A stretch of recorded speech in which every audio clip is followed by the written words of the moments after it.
Hello, my fellow people of the plant. Thanks for tuning in to another episode of the Cannabinoid Connect podcast, your favorite podcast that includes industry-facing conversations with the industry's leading experts that aim to educate and inform the public regarding the plant's endless benefits. My guest today is Chad Sowash. He's the co-founder and co-host of the Chad and Cheese podcast. Hey, Chad, how you doing? Excellent, Kevin. How you doing, man? I'm doing well. Thanks so much for coming on today. Before we recorded, you said that you had gotten back from a fairly long vacation. So that's great, man. I'm glad you had a great time. Yeah, no, it's nice. I'm really going to, me and my wife, but the kids are out of the house. It's time to live our fully vaxxed life. That's all I got to say. That's right. I was just visiting my parents actually in New Mexico, and they're living their best life every day now that their kids are out of the house also. So I'm seeing a trend with this older generation. They know how to do it once their kids are old enough, and, Oh and yeah, out. yeah.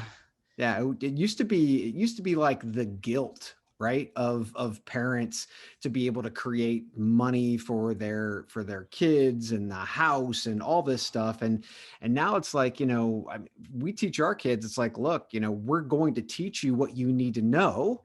We hope, right? Mm-hmm. It's up to you. We're going to be kind of like your safety net to some extent, but we have a huge house right now, and there's literally just two of us in it. So I mean, we'll look at selling the house and just kind of like ejecting and seeing, much like your parents, where we live the next version of our life, right? Right, exactly. Yep. And that's just kind of seems like how that's the stages of life, you kind of just open up a new chapter and you have different priorities and focus Yeah. areas, and You only get one. you only get one. That's right. You Yeah. got to make the most of it. Yep. Well, Chad, I'm excited to talk with you today. For those listening, Chad Sowash is the co-founder and co-host of the Chad and Cheese podcast. From a high-level description, is the HR's most dangerous podcast. Yeah. So, Chad, tell us a little bit about your background and what the podcast is all about. Sure. Well, right out of the gate, HR's most dangerous podcast. Being dangerous in HR, it's setting the bar kind of low. But overall, working myself backward into how we got into this. Overall, we actually talk about things that happen at work, and how talent, how technology, really the workforce economics of everything. And it's an explicit podcast. So usually you go to HR and you got to watch your P's and Q's. You got to be all buttoned up and you got to, be careful. Not on our podcast. We talk about everything and it's all out in the open. My background, I actually, right out of high school, went straight into the military. So I was in the military, overall active and reserve time for 20 years. During my reserve time, I was in radio for a little while, which helped me with podcasting. But I went to a little site that everybody might know now called monster.com. It used to be the big career site, right? I was with them before they were Monster. And that's where I launched my career. And I've been in HR tech, recruitment tech in this space for 20 plus years. So being able to bring all of that knowledge and some of the big brands that I've worked with, a lot of the big tech that I've worked with, and now being able to report to myself, and my wife, and I can pretty much say what I want and do what I want. And that's why the podcast, at least that's what our listeners tell us, that's why it is so popular, because we leave it all on the table and we say what they've been thinking for 10, 20, 30 years. And that's exactly what they want. So that's what we give them. Yeah, that's a really unique value add that you provide, because as you mentioned, I mean, from the offset, people, when you're looking at the HR department, you're thinking more buttoned up, more, Yeah.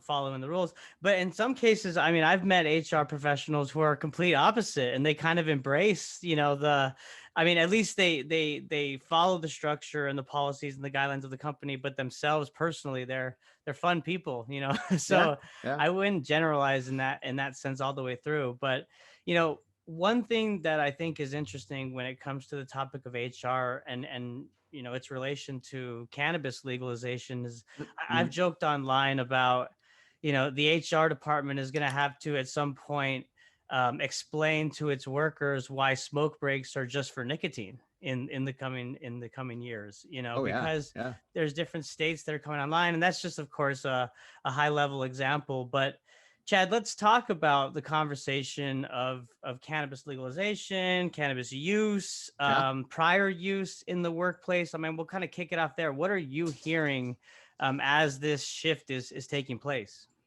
Well, we're seeing legalization, obviously. Then we're seeing decriminalization, which I think is amazing. And those are, I think, two incredibly different topics, right? So legalization, you have the conversation around should drug tests, including marijuana, even be used, or should they just be kicked out?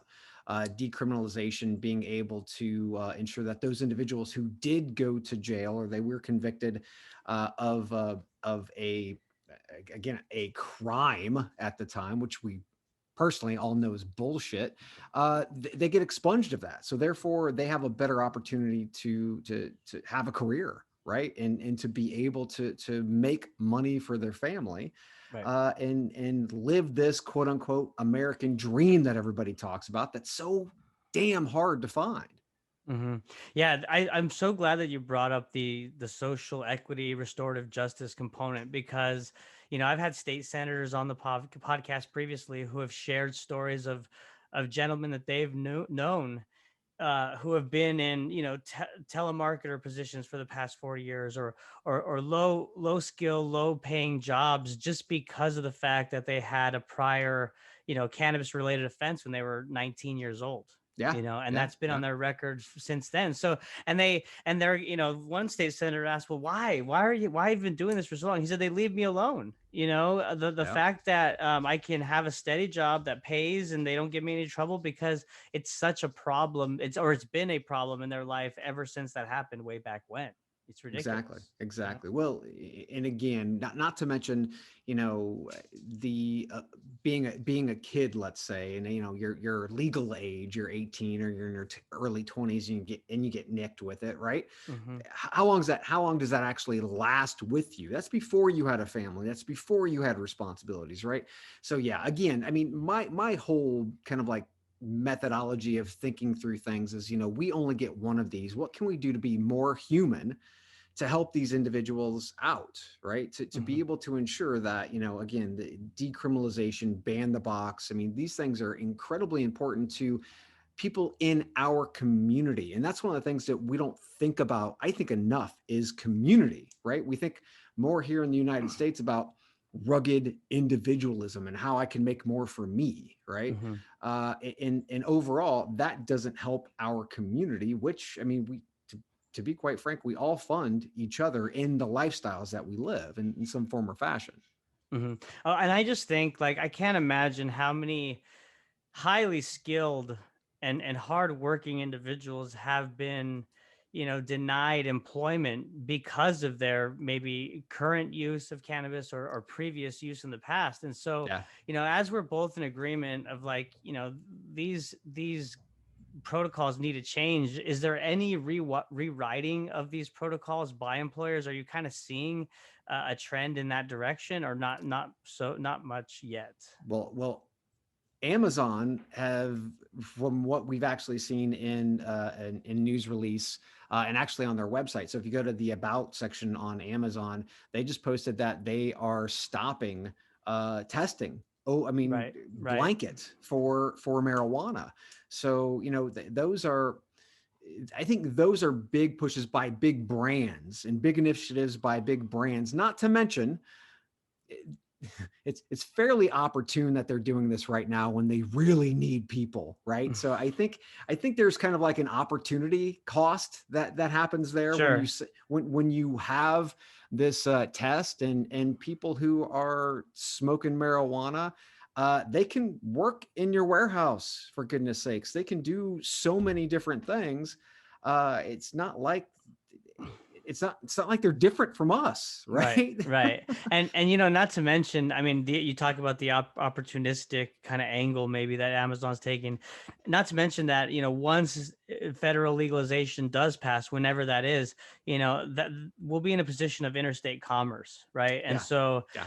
obviously Amazon's, perfectly positioned for delivery in the space. But, I see some people complaining online about, they're just going to kind of take over or this or that. And I look, we got to celebrate these little wins. And to your Yeah. point about a major corporation like Amazon coming out and saying, we're not, they said that they're going to change their policy, right, and not test, but also they're actually going to even lobby for federal legalization. So they're actually backing the cause, which Yeah. is huge. They are, but it is very self-interest. I hate Amazon. Just let me get that out there. I hate Amazon. They are, I mean, they are the 800-ton gorilla, for goodness sakes.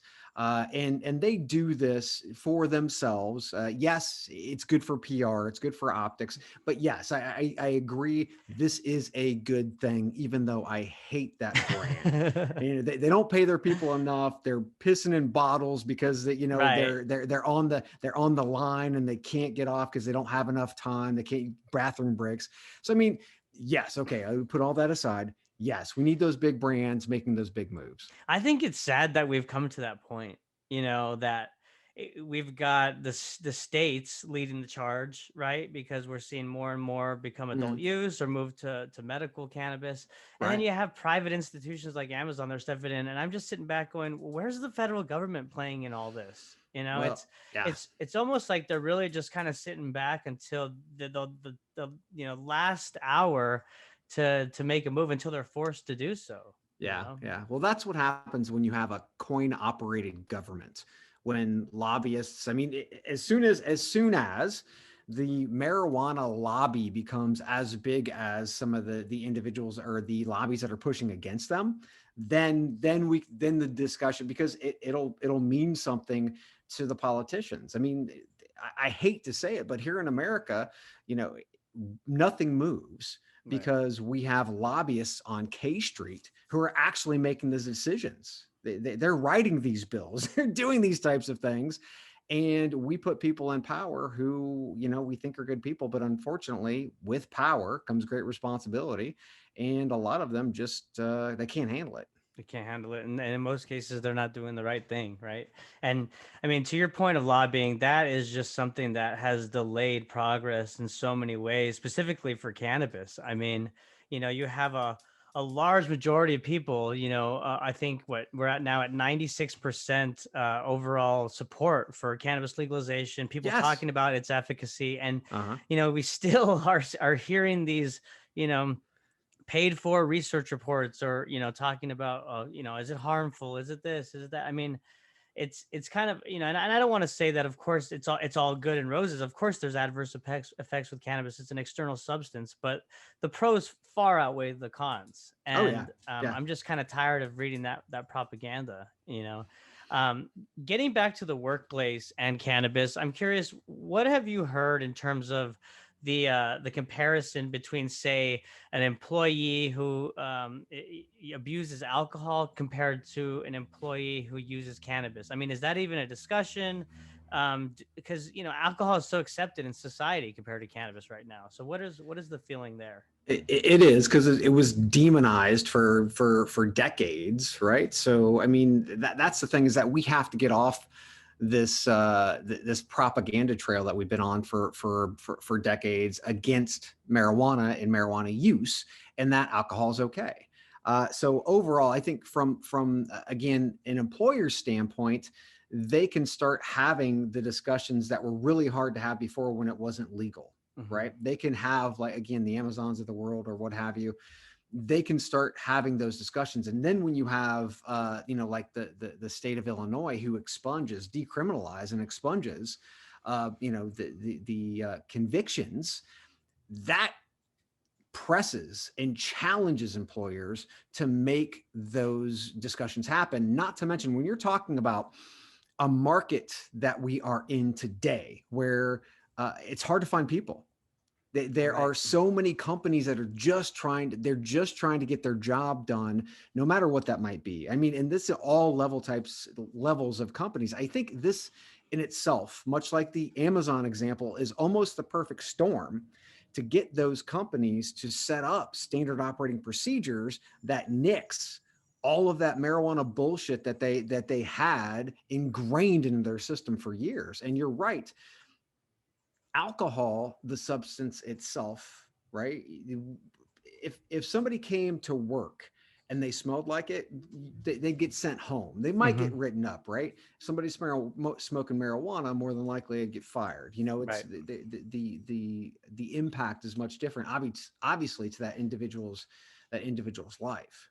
Right, right. And I'm not, of course, I'm not advocating to say, you should be smoking on the job or drinking on the job. But Yeah, if I look back and I say, I could definitely tell the difference between a drunk person trying to do their job versus someone who is high, yeah. Well, and well, it goes back to that whole like, oh, why is it yeah. under that Schedule 1 listing? It just Well, doesn't make sense. wouldn't that makes no sense whatsoever. But think of this. So during COVID, and you've got to have some numbers on this. Weed usage has to be up dramatically during work hours, because we're here, right? So you go on the back porch, Right. somebody takes a gummy because they need to relax because they just had a shitty day or what have you. The big question is, as some employers start to press hard on these individuals coming back into the office and they make it mandatory, how many of those individuals will quit their job instead of coming back to work? Because we are actually seeing, again, with the market changing, that it's not many people who just aren't taking jobs. It is many people who are quitting jobs because they're sick of their shitty pay, they're sick of their shitty boss, and there are bigger opportunities that are out there. And it's so interesting when you say that, because I was kind of wondering to see, we talk about the dust settling after the Yeah, pandemic, right? And kind yeah, of all the different unintended consequences that play out from it. And it's so interesting to hear you say that, that I didn't realize that it was that rampant of a data point where you're seeing people quitting, and it's interesting because we were at home for so long, yeah, right? Working from home, spending time with our families and getting yeah, closer that way, where you really had a sense of like, what's most important to me in my life right now? Like you said earlier, you only have one life, right? yeah, And yeah. that's fascinating. So that is kind of a trend that we're seeing then. No, it's a huge trend. And as we're starting to break this down, we hear these narratives that are really one-sided. Well, people aren't working because, of unemployment or the stimulus. And people just they can't live off that, right? Right. So as we start to dig into the actual data, in economists and also individuals in government, BLS and whatnot, do their jobs and try to figure out what this is, they're finding that there's a large section, especially with the BLS data, of individuals who've quit, right? And that is to move on to something else for a myriad of reasons. Don't get me wrong. Sure. Bad job, getting forced back to work. Maybe, if they are getting forced back to work, they're thinking, well, I hated my job before. I kind of like it now that I get to do it from home. And every now and again, I get to start my day with a gummy so I can be chilled out and just knock things out. Hmm. That's going to go away. So it's like they have options to weigh at this point, and it's not all centered around one thing in stimulus and UI. Hmm. So yeah, it is interesting. But quitting just slammed into the news in the last report, just in the last couple of weeks. Wow. Would you say that because we've seen that trend of cannabis consumption rates rising almost equal or surpassing alcohol consumption rates during the pandemic, and do you see or foresee it becoming more socially acceptable within the workplace? And I ask because I have close to 10 years of corporate America experience, corporate Yeah. marketing experience, and Yep. during that time I was in the closet. I didn't, I was very, very weary of people who knew my, cannabis consumption. And Yeah. so, Yeah. will people be talking about this at the water cooler in the future? There are so many corporate closets, so many closets that are out there. This is actually Pride Month. We're in June, and we talk about we talk about individuals who are the LGBTQ plus community who are coming out of the corporate closet. Same thing with individuals who smoke weed. And to be quite frank, from my experience, and I don't have any data to support this, but just from my experience, people are a hell of a lot more relaxed about it, and they're a lot less informal, and it's not that big of a deal anymore to be able to talk about your weed consumption. Now, not that you're doing it at work, obviously, but you're doing it on your own time, et cetera, et cetera. Right. So I Right. think there's no question the legalization, decriminalization, and people understanding that even people that they're related to. I mean, I'm related to somebody who took a bunch of pills before, right? Just a counter full of pills every day. Now she takes weed through edibles, and she has cut that medication down dramatically, and she is so much happier. Right. Yeah. I mean, we've seen data that shows that, opioid addictions and or opioid related deaths have God, dropped, yes. Yeah. which is great. I mean, it's great to see that people have an alternative that's more holistic, more plant-based, right? More natural, as opposed to these chemically induced medications that we've been used to be taking for so long now. Yeah. And so it's great to hear from your perspective that it's being more open in the workplace, and that people, and I've kind of, later on in life, I've kind of seen the same now, where when you say that you consume or you smoke cannabis, people are kind of like, they kind of laugh and like, oh, okay, he They does that. But cringe. like, They cringe. because it's because, most people that even have experience, whether they've done it or even just been around people that do it, they know that it's nothing like a Schedule One narcotic, right? No. Like No. meth or heroin. So that's why Yes. it's just in this awkward place in time, I think. Yeah, yeah. Well, in again, the stories that we've been told over the years, we know are just total lies. Yep. We know that alcoholics will beat their significant others, right? I mean, we know that. You look at police It's reports, happened. Yeah. but you're not going to see some dude on a gummy getting pissed off, beating the shit out of this. I mean, you're just not going to see it, right? No. So it's just like, I mean, it's again, it all these stories, all these narratives that have been created over decades, centuries, for goodness sakes, they've been false, and Mhm. and I think that we're now starting to understand, and I hope it happens much faster. That legalization, decriminalization is more than necessary. What do you think about, like, how there's so much awareness around, you know, um all the different groups that have been subjected to discrimination in the past, whether it's LGBTQ Yeah. or the Black community, the brown community, right? Like, do you think that cannabis education will be somewhat like incorporated into the workplace? And I'm talking years down the road, once Yeah. legalization takes place, because of how intertwined the topic is with racial injustice and, all the lies, like you said, that we've been told. I mean, uh, what do you think that about that?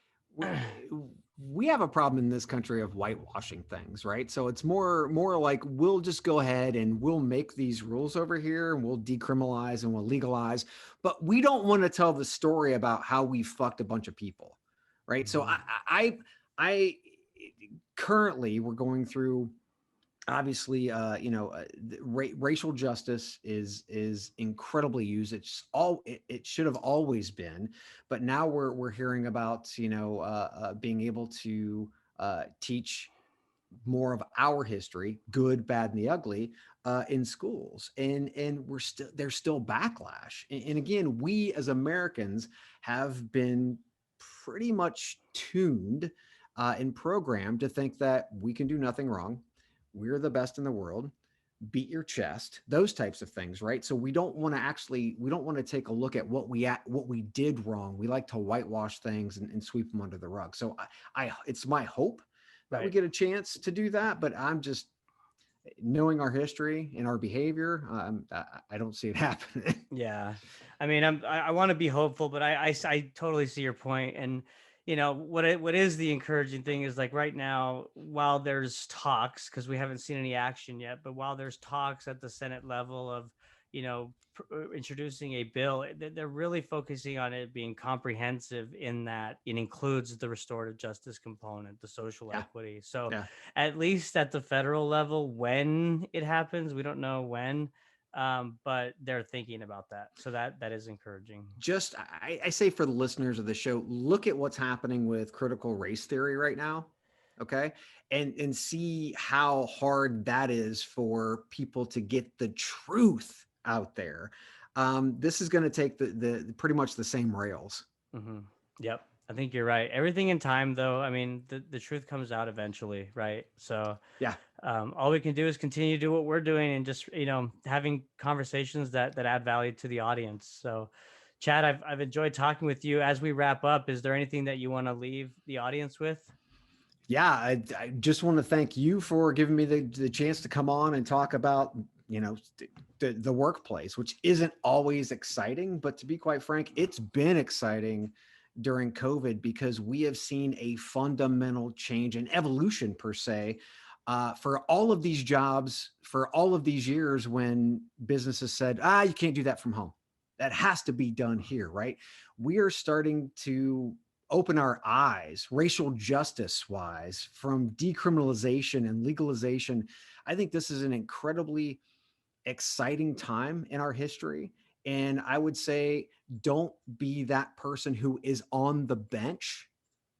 Get off the bench, be a player.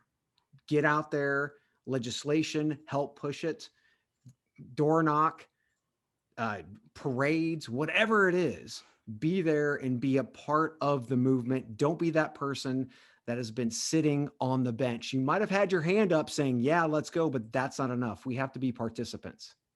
Very well said. I couldn't agree more. We are definitely living in a huge shift in everything that we've thought is the right way to do things. It's kind of Yeah. being flipped right on its head, So, Chad, great advice. Where can people find you on social media and your podcast if they want to listen in to the HR's Most Dangerous podcast? Yeah, go to chadcheese.com. It's funny, but Chad, me, Cheese, my co-host Joel Cheeseman. And you can find me, Chad Sowash, Sowash, just like it sounds, Sowash. I am the only one on LinkedIn. Go ahead and connect with me. Love to be able to talk. Awesome. Well, thank you so much, Chad. And thank you all for listening. Thank you. Bye.